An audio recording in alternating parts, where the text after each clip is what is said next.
I have no idea what's happening. What are you asking us? This is just fun stuff. I had a good conversation with Anna Hill. She's moving back and forth from Colorado. And so she couldn't be with us right now. But I don't know if you probably saw the one with Sam and Sarah. And then I did one with Nikhil and Christian. And it's just catch up, just seeing how you guys are doing and what life has been like. Cool. You put us after Nikhil. That's impossible. We can't get better than Nikhil, and we can't get more well-dressed than Nikhil for something with church. That's why I was stressing about what I was going to wear. I was like, I can't show up in a sweatshirt after last week. Then you look at Sam's facial hair and lowers. And I don't quite know how I'm going to work Anna in, but we'll plug her in as well. Something I've realized in the past couple of years is like your close relationships are the most important thing. Perfect. So just real quick then, Emma, tell us where you are. I'm in Champaign, Illinois. And what are you doing there? I'm about to start graduate school at the University of Illinois at Urbana-Champaign. I'm going to do a master's in library and information science. All right. And so how long have you been there? Like a week and a half. And so you're in a new apartment right now? Yeah. Hey, welcome to the new apartment. Thank you. Do you have any new housewarming gifts that are fun? Yeah. This plant behind me. My mom came out with me for the week, and last week was my birthday. So housewarming, birthday, Christmas all kind of coincided. I got knives. And a mattress. I got a mattress. I got a Swiffer, all the goods. Yeah. It's amazing how exciting the boring things get. Oh, it really is. I have my own mini vac, and I feel like the height of luxury. Yeah. And Emily, where are you right now? I'm in Princeton in my room that's looks like a Target, and my closet threw up on my floor because I'm moving to Davidson on Friday. So I'm doing the drive by myself for the first time. We'll see how that goes. And so I'm splitting up in 2 days. Friday, stopping in Virginia, then continuing Saturday. So, yeah. And so what's waiting for you at Davidson this spring? I'm finishing up my Hispanic Studies thesis, hearing back from graduate school, and finishing up a few of those applications this week. And I'm doing an independent study, and I'm taking a class on medieval Iberia as well. So that'd be cool. Yeah, and I'm living with 3 friends in an apartment. Davidson gives seniors apartments, which will be fun. And like Emma, I'm investing in things like Swiffers and shot vacs, which is fun. And so Emma, you just graduated in May. From the comfort of my living room. From the comfort of your living room. Yeah. And now that you're a few months out of college, do you have some reflections and perspective on what happened during college? All of college? Wow. Sure. I feel like a different person than I was when I entered, which is good. I guess part of the reason I'm already back in grad school is that I feel like I have a lot more to learn. And I don't think I really hit my stride in figuring out what I was interested in until later on. And so I wish, not necessarily that I figured that out sooner, but I wish that I had more time to explore that, which I'm sort of doing now. And so tell us what you're going into grad school for. So I don't actually know exactly what type of librarianship I want to do, but I'm interested in reference librarianship, particularly from from a social justice perspective. So probably working in a public library, but I'm also interested in information access and rights. And if so, I might go into academic librarianship, but also I'm interested in digital libraries. And so I might go the data route. So we'll see there, but I'm going to, I chose a very flexible program. And so I'm lucky to have the opportunity to explore a bunch of different courses and figure out what type of librarianship will work for me. Yeah. So just going back to college, you said it took you a little while to figure out what you were interested in. That makes total sense to me. I'm still trying to figure that out in many ways. How did you realize, or what were some things that you realized you weren't interested in, or that you thought you were interested in, then you realized you weren't? I came in thinking I wanted to do Romance languages. And so I took French and Spanish my freshman year, and then I figured out that actually I majored in English and creative writing, both of which I'm very glad that I majored in. And it took me a while to come around to the fact that what I really wanted to do was read books and figure out why words work the way they do and why they have that effect on our brains. And I stumbled upon creative writing. I signed up for the fiction course because I heard the professor was good, and just to see if I could get into the course, and that changed. That really solidified my interest in the English major, and it gave me a path through the major towards my thesis. I wrote a story collection, and it made me so much more excited about my subject matter, and it made me I got closer to all of my professors, and really learned how to nurture those relationships. So I'm very grateful to that sophomore class. So moving away from Romance languages, did that involve kind of giving up a dream that you had, or did it just kind of involve finding your way through a tangle? I don't think I gave up. I didn't have a clear direction with the Romance languages. And it is something that I feel like I moved into a subject area that's similar enough. You know, you're doing similar things in terms of like interrogating texts, dialogue being very important and all that. I think I wish that I still practiced French more. French was like the language I was strong in, and then I tried Spanish, and I think my brain got a little muddled. So I wish that I still practiced French more, but I've still managed to bring it in.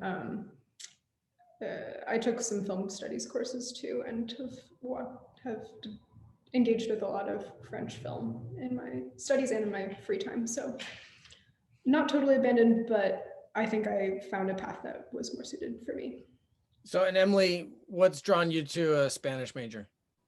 So that took a little bit to figure out because I came into Davidson thinking I wanted to major in biology, and I was in a biology class for one day and I dropped the class while in the class still in that first period because the professor said, you should be in this class if you really want to major in biology, or if you're pre-med, there's a ton of people on the wait list. And I said, that's not me. So I hit drop and someone who needed the class got it. And I was taking Hispanic studies courses consistently since freshman year. I was just convinced that I wanted to keep the language component, maybe minor in it, maybe. And then I really liked psychology. I took Psych 101 my spring of freshman year, and I declared my major in my sophomore year, and I absolutely loved it. I have a psychology minor now technically, but it just ended up being to the point where I had kind of maxed out what I was interested in, and we were getting more into the methods courses, which makes sense if you want a PhD in psychology or clinical psych, but that I just realized that wasn't me, and I was a little bit confused about what to do. I wasn't super clicking with my professors in that department, and not because they're bad professors, other people love them. So I felt like there was just an interest component that was off. And my junior fall, I went to Valencia, Spain to study abroad. And just after 2 weeks there, I changed my major. I was like, I know what I want to do. And I just have been telling myself that I need to major in psychology because Hispanic studies doesn't sound super employable at first. And so, but really, I think it just allowed me to just be much happier at Davidson. And my thesis advisor, he said that even just seeing me in the classroom before and after I went abroad, there was just definitely a shift, which was good to hear. And I also knew I wanted to do a thesis in Hispanic studies after being in Spain. So I'm exploring in my thesis the intersection of culture and religion and how it's so intertwined in Spain versus other cultures. And so, yeah, I've really embraced the liberal arts aspect and have hopped between a lot of different departments. And I think that it all adds up together. I've really enjoyed my religious studies classes I've taken. Um, also dabbled in some education studies courses just by chance, which has been huge. And now I'm doing 2 independent studies. I did one last semester and continuing one this semester. And like, I definitely say that plus my Hispanic studies major and thesis advisor are the reasons why I have a somewhat understanding of what I want to do after college. So I want to hear what you're kind of interested in doing, but I want to keep kind of looking back. One of the things that Anna and I just started talking about like immediately was community. Tell me this, you went out to Colorado in part for college because it was in Colorado and you wanted to climb and be outdoors. And I think you thought you'd find community on that front, right? To a degree, I guess. But nothing nothing that has lasted up until this point, and nothing that will continue after I graduate, or even until I graduate, because I'm living at home. Like I had exhausted enough energy, like trying to push my way into spaces that weren't welcoming to me. And I just wasn't going to learn how to ice climb unless someone would take me ice climbing. And I don't know, like I in the same way, like, sort of trad climbing skills or things like that. And the combination of that, and then at a certain point, like I just like wasn't willing to sacrifice my own, like, I just like was done being around people who are condescending to me. So it had to stop. And I honestly think it'll be like a while. Like I haven't climbed in 2 years, and I think it'll be a while before I can like actually like be back there and like be back there. I mean, just like in a sort of outdoor community and like feel sort of secure. But And whether she found community in college and her desire to find intentional community, like now coming out of college. it can be difficult to prioritize that because it requires not just you, but other people to also prioritize that. And you don't get to really plan it. And you don't get to really plan like where and how you're gonna like put roots down and form lasting relationships. So, but yeah, I agree. Did you guys find community during your college years? I think it was hard freshman year. I think I thought I found a community then, and it just ended up not. I mean, freshman year of college is just weird. Like you come back Thanksgiving break and everyone's like, how is it? And you've been at college for 2 months and you're like, oh, it's awesome. You're still riding that high. And then I think this summer going into sophomore year gives some reflection. Like I came home, I was away from everyone, and like most people are for the summer, and just had some time to reflect and made some intentional changes and friendship and just in what I was involved in on campus my sophomore year, which ended up being a very good decision. And I think I found a really solid community in those friends that I've made, who I'm now living with. And then also my Hispanic studies major. Like oddly enough, I think that COVID like virtual class has been one of the best things for like our capstone class, because you can text your friends during class on Zoom class. If you didn't know, a good educational tip. And we just loved our professor, but we wanted to keep up that, yeah, good. Exactly, you're doing it right, Mark. And I think a good, like you want to keep those like side comments and like fun jokes and stuff going. And we would just text more outside of class as well. And it was really fun, much more collaborative. And I love the people in my major, and it's all people who I've kind of known around campus. And I mean, at Davidson, and I think probably Bowdoin for Emma, like you just get to like, you see the same people. It's not like I've ever walked around Davidson and not noticed all of the people, like not known any of the people that I've walked by. So I think it just gave me an opportunity to get to know them better. And it didn't feel like it was academic. It felt like it was friendship. And Emma, at Bowdoin, did you find some good community? Yeah, I found a lot of my people who I'm excited to carry with me into the new new phase of life, even though we're pretty scattered. Definitely some trial and error. And I think I would say a pro of the small college experience is being so familiar with everyone around you. I think sometimes it would be nice to like have moments of anonymity where you're not being perceived by so many people, where you know who they are. But in the end, it was always a comfort to recognize so many people and to be recognized. That made it feel a lot more homey. As I hit my academic stride, I made some very good friends within my major and in those courses, taking difficult seminars together that, you know, thrust people together and bond you. And I had some strong extracurricular communities as well, through the college radio and through the newspaper. So I really grew into those. Yeah. And again, with Anna, we were talking like strangely, I mean, because I don't think it's just that common. Some of those friendships from high school and from church have continued even to this day, right? Such a blessing to me, like such a gift. I mean, I love them. Right? Yeah. Who'd have done? Emma and I were buddies this fall. Yeah. And Anna too. Yeah, we were all in Princeton, and we were selfishly happy that Anna came home in the fall.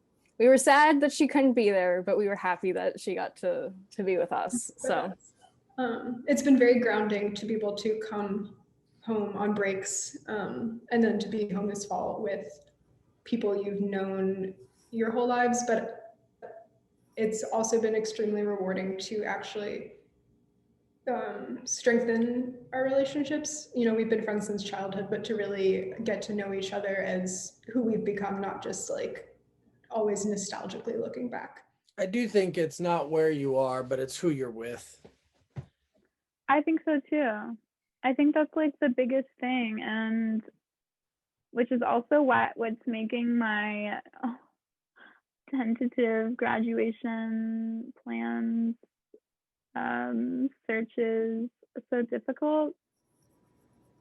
I will say something I missed in college, outside of relationships with professors. I missed having intergenerational community. That was something I didn't really find on campus. Just like the mix of being able to spend time with children and with adults. So that's something I missed from home, but I would be able to get whenever I came back to Princeton. So, I mean, on that front, Emily, you came back,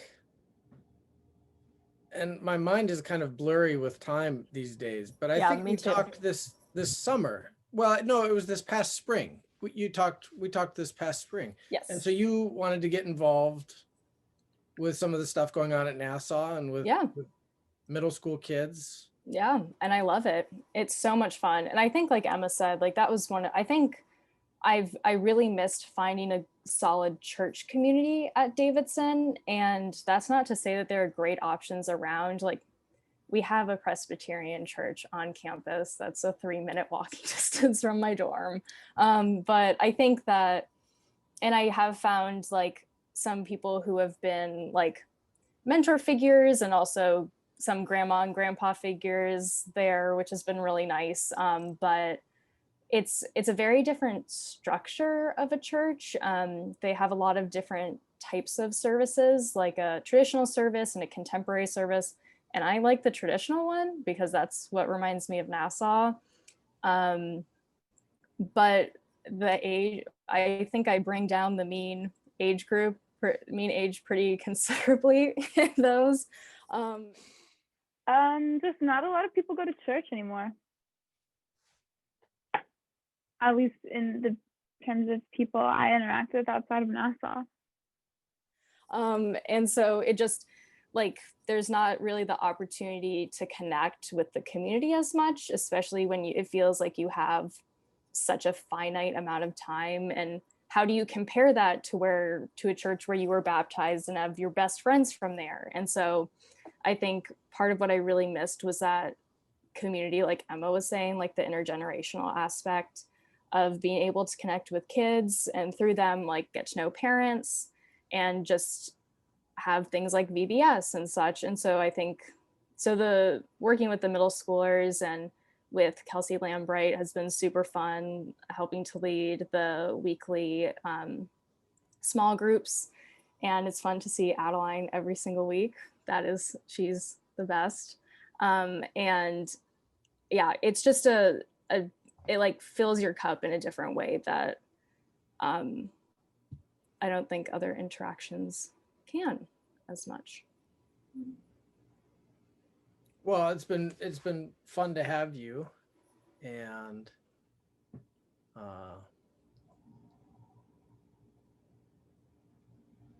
yeah, I mean, it's a strange thing, going to North Bay and hanging out with middle school kids. It can be exhausting and remarkably life-giving as well. Yeah, because it also like makes you be a kid again. You experience it with them through their eyes, and it's so much more joyful and it's so much fun. And you get to see all of the really awkward moments that you forget about middle school and all of the really awesome ones that seem just more in the distance now. Are there things from Nassau that have stayed with you, Emma, or that kind of came alive in different ways in the college experience? Yeah. I credit Nassau with a lot of what motivates me to do good work. I've always known that I'm generally interested in like information and how we consume it. So like I thought I was maybe interested in publishing and maybe interested in graphic design, and I am interested in those things, but I found myself more drawn to the library side of things because I think instilled in me from a very young age was the sense that the work that I want to do must be towards a common good. And so for me, that is towards accessible information, accessible public resources, and taking my interest in the creation of information and that kind of how do we learn about the world, and taking that into how can I ensure that people who haven't had the privilege that I've had, can they have access to these resources? And how can I help other people do research and do good work that changes the world? That all, I would say, started at Nassau. And also the people who I spoke to when I was figuring out whether to do grad school, how to go about the library route, were all Nassau people. And seminary people. So I'm grateful to them.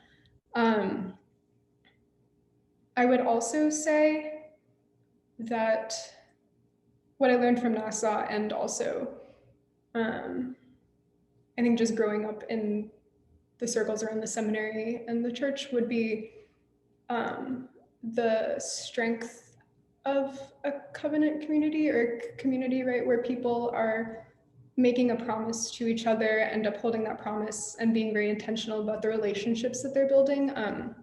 That's what I've sought in my friendships in college. That's what I've sought in my circle, my academic circles. And that's what I'm now looking forward to helping to improve in, public communities or academic communities, wherever I end up. This idea that there is a lot of public good when people make a commitment to helping each other. And so all of that I would credit with Nassau. And also, I used to play instruments. I don't do that anymore, but I will always, my love for music is, you know, Miss Page gets all the credit, and then Mrs. Ladendorf, and John Lane. So Nassau has given me that, which, even though it's not part of my like vocational path going forward, my lessons with John and my working with Mrs. Ladendorf and singing in choir, those will carry me very far. So that's, I don't know. Nassau continues in my heart. I mean, you both grew up around the church and around seminary and seminary parents and church parents, but I don't sense that there was ever a phase where you just were like totally wanting to get away from that. I grew up in a similar situation and I wanted to get away from it. I don't think you knew me in middle school. I wanted to quit everything. Quit everything. I was hell-bent to quit every single one of my extracurriculars. And my mom had to do some careful bribery to keep me in choir and in lessons and all that stuff. If Emma had quit choir, I would have quit, because the only way I stayed on tune was standing next to Emma in choir. Yeah, it was a dance of making sure your friends were in the right places. Yeah. Yeah, but I've also been around people that you could tell they didn't want to be there and they were only there because they got crowbarred into being there. So somehow you were sure encouraged to be there, but you also were choosing to be there, and I think choosing to enjoy it at some points. Any thoughts on that dynamic? No, I think you're totally right. No matter how hard it was for a parent to get you into the dress and the tights that morning, I think I just really grew to love the people, and I grew really comfortable there. I've always, you know, I'm introverted and shy, and Nassau really brought me into, I wouldn't say out of my comfort zone, but they created a comfort zone in which I could push myself. So I think that was a big part of it. Also, I think it's hard not to be moved by the intentionality of going to service every week and singing with people in a group, or playing a flute with other, playing your instrument with other people, and just absorbing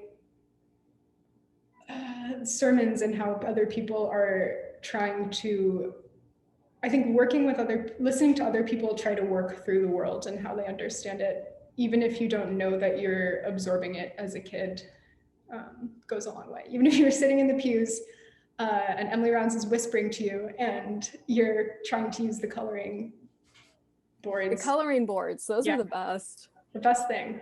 Yeah. I think Nassau provides a community where it's a lot of people leading by example. And I think you just, like Emma said, like, even if you're not consciously processing it as a kid, you see it, and it's a constant every week. And also because you're not there every single day, it's not in your face like school is. And so I think as well, like, fellowship and church provide me a way to escape from school and have a different community as well. And like, our friends joke about it. Like, if you look at all of our friends from Nassau, we shouldn't be, on paper, we should not be friends. Like, Theo and Isaac will probably still be friends on paper and in real life, definitely. But I think that Nassau really created a space where you bring different people together who can have relationships that last for like upwards of 10 years now, which is crazy to think about.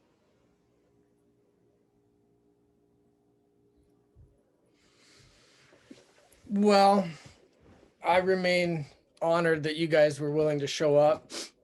I mean, I know you had long histories there before I ever came, but you made it fun. You kept us there. You kept us there. You did the hard work in high school. Yeah. Wow. So you're hopeful about America and the state of the world?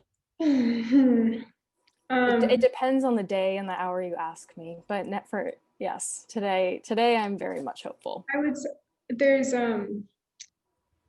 I think he maybe got it from someone else, but I heard Teju Cole say it. There's a difference between hope and optimism. Optimism being that idea that, you know, oh, things will get better, and hope being hope saying, no, this is a direct action. I am working to make things better.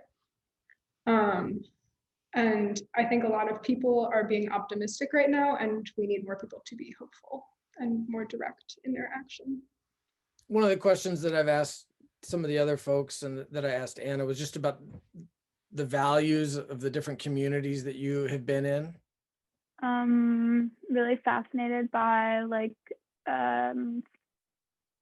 more theoretical conversations, but the ones I've had in college like can only go so far, and I enjoy talking about things in the abstract.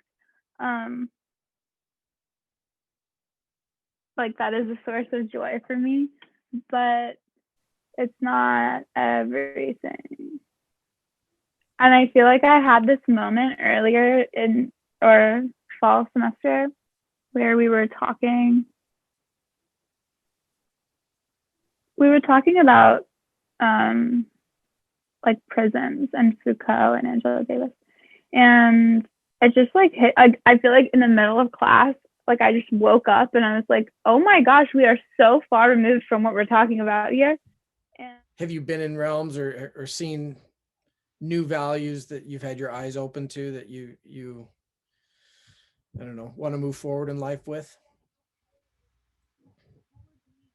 I think one of the I think I've learned this from generally being at Davidson. I knew that I wanted to go to a place that was different than Princeton and just in New Jersey in general. And obviously there are a lot of similarities between Davidson and here, but North Carolina in general is much more red, much more Republican and conservative than New Jersey. And to an extent, I think that was appealing to be in a different place because I am not going to be surrounded by a bubble of people who all agree with me in the future. And I don't think I should be. I don't think that's positive or will, I think, yeah, for me personally, I don't think that would be a positive thing for personal growth and collaboration. But I think that it's given me the opportunity to learn about civil discourse and seeing arguments or seeing disagreements as things to overcome, not things to damage a friendship or a relationship. And obviously, I have just some beliefs and such that would be, say, like make or breaks, or I wouldn't be able to get past. But I think that I've also learned the ability to have much more mature conversations, and I definitely want to take that with me forward. And my friends and I come from pretty different geographical areas. I'm the only person from the Northeast, and I have a friend from Arizona, another from Mississippi, to North Carolina, Alabama. So it's pretty different. It's very different than anyone else that I have ever made friends with. But I also thought when I became friends with them, there was never that cultural geographical difference. And I think that that's something that's super powerful about overcoming differences. And of course, we've all had very different life experiences, family experiences, but I think we're all able to treat that with respect, which is really important. I mean, ditto on all of that. I would say also that my time at Bowdoin, my conversations with friends about politics, those were spaces where I really felt that I could grow and solidify my own political convictions. And so I am incredibly grateful to my friends who created such a space to learn and to encourage each other to learn, and to hold each other accountable to our politics, not just to say things. Sorry, I'm knocking the cord. I studied abroad in Denmark, and I had my host mom was really wonderful in explaining their political system to me and showing me the range of their candidates. And that just gave me a great perspective on how skewed our own political spectrum is. And it was also, you know, I had access to healthcare as a student there, and my host brother was in his final year of med school, and just hearing about how different, you know, how different it makes it to have access to healthcare in a society can be, and also just learning about how different their carceral system was eye-opening and exciting. Obviously, they're not perfect, but it was exciting to hear about. And then I've also lived in Louisville, Kentucky for a summer. And so have also spent time in more conservative spaces. Maine has a largely conservative population outside of the metropolitan areas. And so coming in and out of conservative, liberal, leftist spaces has definitely been eye-opening. But I think overall, what I'm most grateful for is that I've become a lot more confident in my own views and values in a way that I was not in high school. What are some of the things that you want most out of life ahead? I don't know. I think I'm still trying to unlearn the mentality that like the best years of your life are like just beyond the next landmark. I think it was really dangerous for me to be like, when I get into college, I'm going to find my people and I'm going to finally be a real person or something along those lines. And I'm interested in like transformative justice and like more holistic like mediation and problem solving over like punitive things. But I feel like I'm interested in the ways that that extends into like our relationships with like our partners or friends or like whatever. And like trying to do work from that sort of standpoint. And ever since I was little, I wanted to live on a commune. You did. I didn't know that about you. Yeah, but I'm just interested in that type of like really like looking explicitly and intentionally like at your like how you're living every day, because most of life is like everyday stuff, like cooking and eating and saying how was your day to people and things like that. So I had a really great conversation this summer with my best friend who said that what she wants out of life is to be able to be generous. So what she wants in terms of like material wealth, she wants enough that she can be generous to people around her. And that struck me as a very good goal. I think she also used the word hospitality. So to be able to provide hospitality to all those around you. So that's a new goal for me. I want also for my work to not consume my life and to have enough energy outside of work. I think being intentional with time is something that I've really come to focus on, especially being home last semester. I just realized how much more free time I had when I wasn't on campus and moving places and such. And I think that opened up a lot of self-reflection of, and so I think that being intentional with time also goes with the aspect of what Emma's friend touched on with generosity, like being generous with time. I think that those are two really connected pieces, because being intentional with your time and intentionally living in the moment impacts the people around you as well, which is what I've come to learn. What's your philosophy of technology and what kind of relationships have you decided to and relationship and balance have you decided to strike with social media, digital connectivity, incessant accessibility to unlimited amounts of information? Social media. We've talked, Emma and I have talked about this so much this semester. Terrible relationship to my phone. Constantly trying to work on it, constantly failing. Like I can't delete them. I delete them and then I just re-download them. And every time I delete it, I say, this is going to be the end. But then there's Instagram on your computer. Yeah. You can still access it without a phone.